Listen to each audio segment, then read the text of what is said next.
Welcome to SFG Top Performance. Today we have our regulars Jason and Derrick. We're going to talk about end of the year sales and fertilizer and chemical programs. And Derrick will have some seed to go over. Jason, you want to get us started on some? Sure will. Have been a lot of discussions this week with chemicals and fertilizer, and as everybody knows, the price has gone up a little bit, and everybody's trying to cut a few corners. And where can I save some money? And I hate to say where can you save some money. It's where can you add the best value to your operation. You know, I've heard, well, maybe I can get by with one pass on these chemicals. Maybe I don't need that in my chemical program. You know, if there's a lot of times that, you know, people have tried that, and often you come back and spend more money in the end. In this year of any year, I would recommend doing a two-pass program with multiple modes of action, and don't cut corners, because if you do cut that corner and it's July and we have an escape, the chemicals might not be there to take care of the escape. So do it right the first time, and you'll be saving money in the long run. You know, that's been a daily conversation with farmers. You know, that extra little penny or two you're saving is going to be a value in the long run to spend it and make sure you're doing the right thing and get things done right. And fertilizer is another topic that, you know, it's just like everything else. It's much more expensive than last year. And the last time we were together, Derrick talked about some of these mapping programs he's doing and whatnot. And I'm a little slow to jump on them. But this week I had a couple that, you know, it just made perfect sense. We'll put some maps up, but a producer came in, and he never bought anything from us before, but he stops in regularly and visits with me. And he brought in his VRT map from another company. And he said, yeah, I'm going to a VRT spread for 10 years, and can you take these maps and can you spread this fertilizer for me, and what would it cost me? And I looked at his maps, and in the areas that their mapping's a little different. And this is a soil map. Another one I'll show you is an application map. But the red areas are going to take a lot of fertilizer on this first map. And the light green areas are going to take a fair amount as well. As you can see, when I should pop this other one up, the red and the light green areas we're going to call for a lot of fertilizer, and they don't produce anything. It's a 125 bushel corn area, where the areas where we would have been putting, you know, very little fertilizer, it's 250 bushel corn area. So and the reason putting on that rate is because of the soil test is low in the really tough areas of the field, right, Jason? Exactly, yes, and the soil test values are low. So the way we always did conventional VRT spreading, it would call for a lot of fertilizer, and we'd spread a lot there because the soil test values are low. Where when we bring in this other dynamic that Derrick talked about and use the, you know, predicted yield and whatnot, and then we have an actual spread map that the areas where we'd have been putting on a pile of fertilizer and we never would have grown anything, we're putting on much less fertilizer, and we'll pop this up. In areas where would have been putting, you know, very little fertilizer, we're going to put a lot and pump the yield out of that. So you're putting the same amount of fertilizer on that field. And Derrick, when you wrote these, you used this soil test information, so it isn't a waste. We still need to do some VRT soil testing to know where our values are at, so we know what to get 250 bushel corn. Because we pulled that out of it last year, we have to feed that back. So we're not spending any more money on fertilizer. It's the same amount of fertilizer. Right. We're just getting it in the right place to maximize your yields and value. Get that value to you, and you'll have that much better yields next year. So the biggest thing we're trying to avoid there is that some of these really low areas, like we're looking at a phosphorus map here, and the phosphorus level's a 6 there on a really steep knob. That, I mean, there's not a lot of organic matter there. There's not a lot of black dirt. It'll never hold nutrients to be up to 18 to 20 is where we need to see for optimum. So there's no reason to put 300 pounds of fertilizer out in that area, because it's just not a good enough piece of ground to do that. So that's where we want to know the levels, because we do put enough of a build to that we're moving forward. So eventually we want it to hold as many nutrients as it can, but there's no reason to treat that area like, you know, your 250 bushel corn area. Yes, and in talking to this producer, you know, he had 4 fields. He isn't a large farmer, but, you know, every field matters, and you want to do the best you can to maximize your profits in every field. But every one of his fields had areas like that. So by Derrick doing this work and going through this, you know, writing these scripts, he's getting his fertilizer where he needs it, putting the same amount of fertilizer on, and he'll be able to optimize his yields in them areas and have a much larger chance of of growing a crop there. And along with that, we've been, there's a lot of products that we're not sure about and when we're doing some testing on. And Derrick's going to talk about one of them that we're doing some testing on to find out if there's value in it and see where it'll take us in the future. Derrick, do you want to talk about that? Yeah, so I'm kind of responsible for a lot of the on-farm trials that we do, or the new trial products, whether it be a foliar feed on micronutrient package, whether it be our microsync that we do. We always like to test. We always like to test new stuff, and we sometimes get approached by people with products. I mean, people walk in our door too. Companies trying to sell products, and what we do is we listen to our customers a lot. And I had a call down from our southern territory yesterday about biological products, and biological products are kind of the next step, I think, in our management system, you could say. Once we get, and I say this all the time, once we get NPK figured out, once we get the sulfur figured out, once we get the weed control, once all those boxes are checked, then what can we do? What can we do next? What can we do to get more? Everybody wants more. We're gonna have to produce more yield.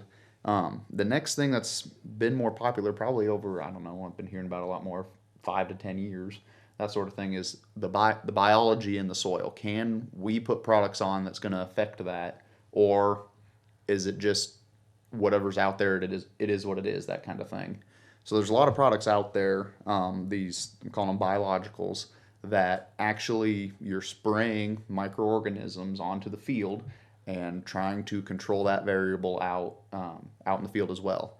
That's the really hard part, because when we think about all the variables already, all the weather, the rain, all the variables, once we think about it at a microbial level underneath the ground, there's so much biology, there's so much going on there that we don't know and we don't understand, that it's hard to control these variables. But there's products out there that have claims that we can put a microbe out there and release more nutrients right now, so the crop can use it. We can there could be products that release phosphorus and potassium in these low testing areas, because it's not holding on to the fertilizer as much. These microbes break those down and release it so the crop can use it, so we can get more yield.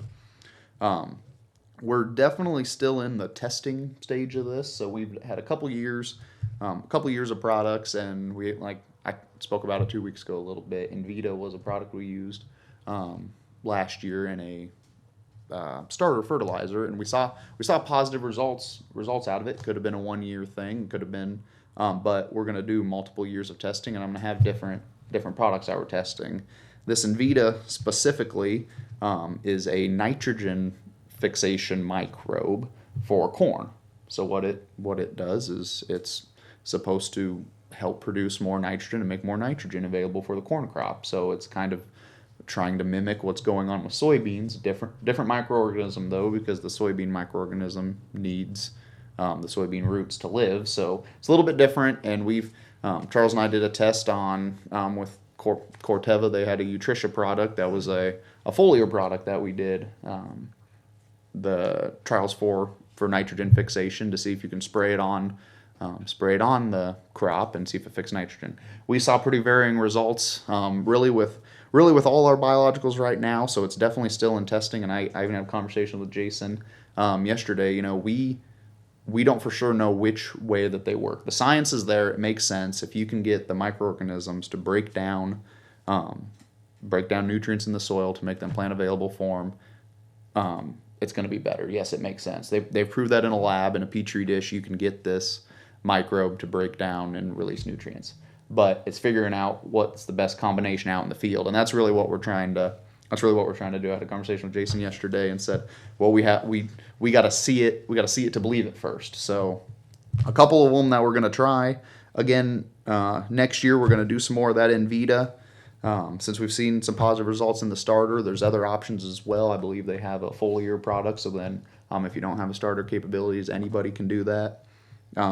Then we've had a little experience with Biotrinsic. It's a biological seed treatment that you put on with the seed. It's a dry product that you put in the boxes or a bulk planter, and I like those products because then anybody can use them. You don't have to have a starter set up. Anybody can anybody can scoop dry product in and coat the seed, and as long as you put it on relatively even, it works. It's not the best way to do it is to coat it with a seed treater, that sort of thing. But until we know which ones are gonna work the best or know which way, we're not gonna jump wholeheartedly in and start treating thousands of units and that sort of thing. So, but we're doing multiple tests. That's one. Biologicals are gonna be one big a big push for at least get more information out of for next year to see if we can get them to work. So there'll be more information on that. Exactly what we put together. We put together a lot of trials pre-season. So if any of the customers watching have any interest in biological products, sure, don't be afraid to call your agronomist. Let us know. We have a handful of different stuff we can look at, and different product trials in general. But so that's what's going on in kind of the biological treatment world, Jason. Yes, and I think a lot of farmers that plant Mershman beans are getting some of this anyhow with the turbidity in their soybeans. So Yep. you might be using biologicals and not even be aware you're using it, because we sell them treated, and sometimes we don't often explain enough what's in that treatment. So Well, that's exactly right. And that here's my little shameless plug for the Mershman turbidity seed treatment. Yeah, it's got the plant growth regulators. It's got a few micronutrients in it. It's a really good treatment, kind of extra thing that they put on. And whereas if we treat it, it's still a good treatment. It's the fungicide and insecticide, but you don't get that little extra. You don't get that extra punch to get the crop out of the ground. So I think there's a lot of value in this in the future to learn what works and what doesn't, and the right way to use it, and the right soil types. And we have a lot of learning to do to get to the point where what's potential, but it's there eventually. Yeah. So, Well, and that's what we want to show it on the farm and have real data that we can show, instead of just coming to you with a new product. Say, hey, here's another $3 or $4 an acre. Let's put this on. No, we want to show it to you, because if you're successful, we're successful. So very much so. but Charles, Go ahead. Sorry. this has been an interesting few weeks Yep. in fall. Where operations? How's everything there? Operations wise, I'd say that's the fall that never quits, and it looks like it's finally going to freeze up on us. I think we can officially say we're done with anhydrous. Had guys pulling all the way up till last week. Dry fertilizer's been going good. Lime's been going good. Supergrow's been going good. It's just rolling. I'd like to say we're getting caught up, but it seems like every time we take some off the list, you guys put more back on. So that's a good sign.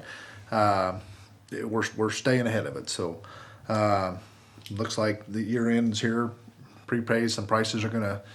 I know they're higher. They're gonna change after first year. I think the 4th is our prepay date, if you want to say. Prices are high. Everybody knows they're high. I think fertilizer's at least 50 to 75% higher than last year. Does that sound about right? Chemicals, I know, like you were talking, they're higher, and they're at least 25% higher than last year. It's just the way it is, and like I say, you don't want to skimp. There's no such. Everybody grew a great crop last year, and you can think about what you did last year to grow that crop, and you took it out of the soil this last year. So make sure you put it back and take care of it. Another thing I'll plug on Derrick, at the testing. The testing we do isn't just to throw it in a machine and go out and we'll go out and check it later. We take the time and do it the right way. We have different guys drive from one field to the other, just putting in different tests, and we can use our own combine information. It isn't like it's real information, and when you go out and do the data, and everybody touches it, so it's a lot of faith in what it actually works. It's not, well, it's a snake oil, whatever they're saying it works. This is what the brochure says. Everybody's got those. You see it, you can see those, but we want to try it and make sure it works, and we don't want to push it if it physically doesn't work. It works. So, well, thank you for joining us today. We will be back to you in 2 weeks. Thank you.